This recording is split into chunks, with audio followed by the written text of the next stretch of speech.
Hi అండి, welcome back to my channel Sonu Manya stories. ఈ mushroom మనకి బ్రెయిన్ని చాలా హెల్తీగా ఉంచుతుంది, ఇంకా మనకి క్యాన్సర్ రాకుండా కూడా కాపాడుతుంది. ఈ మష్రూమ్లో డి విటమిన్ పుష్కలంగా ఉంటుంది. పిల్లలకి వీక్లీ వన్స్ అయినా చేసి పెడితే చాలా అంటే చాలా హెల్తీ. ముందుగా ఎలా చేసుకోవాలో చూసేద్దాం రండి. ఒక 10 మినిట్స్ మనం మష్రూమ్ని వాటర్లో కొంచెం సాల్ట్ వేసుకొని నానబెట్టేసామంటే దానిపైన ఉండే మట్టి అంతా పోయి నీట్గా వస్తుంది అనమాట. దాని తర్వాత కొంచెం రుద్దుతూ కడుక్కునేసి మష్రూమ్ని కొంచెం వీడియోలో చూపించిన విధంగా చిన్న చిన్న పీసెస్గా కట్ చేసుకోవాలి. కట్ చేసుకొని ఒక కుక్కర్ పెట్టుకొని అందులో మనం కడిగి వడపెట్టుకున్న మష్రూమ్ అందులో వేసేసి కొంచెం సాల్ట్, ఇంకా పసుపు, కొంచెం గరం మసాలా వేసేసి బాగా కలిపేసుకొని మీడియం ఫ్లేమ్లో పెట్టుకోవాలి.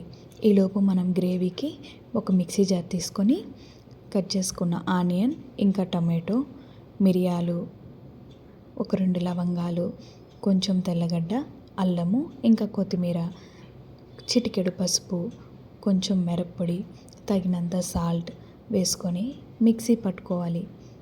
మెత్తగా గ్రైండ్ చేసి పక్కన పెట్టుకోవాలి.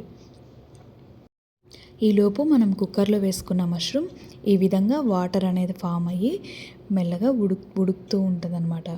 ఈ వాటర్ అనేది పూర్తిగా అయిపోయాక మనం మిక్సీకి పట్టుకున్న గ్రేవీ ఇందులో వేసేసి కొంచెం ఆయిల్ వేసుకొని పచ్చివాసన పోయే వరకు వేయించుకోవాలి.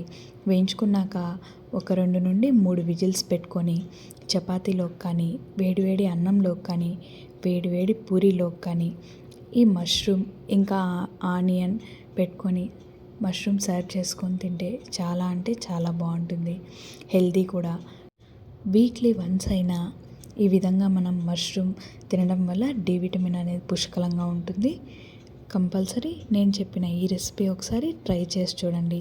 నచ్చితే లైక్ చేయండి, సబ్స్క్రైబ్ కూడా చేసుకోండి friends. Thank you for watching. నా వీడియోలు మీ వరకు రావాలంటే మీ లైక్ అనేది నాకు చాలా ఇంపార్టెంట్. మర్చిపోకుండా లైక్ కొట్టండి, సబ్స్క్రైబ్ చేసుకోండి. Bye bye.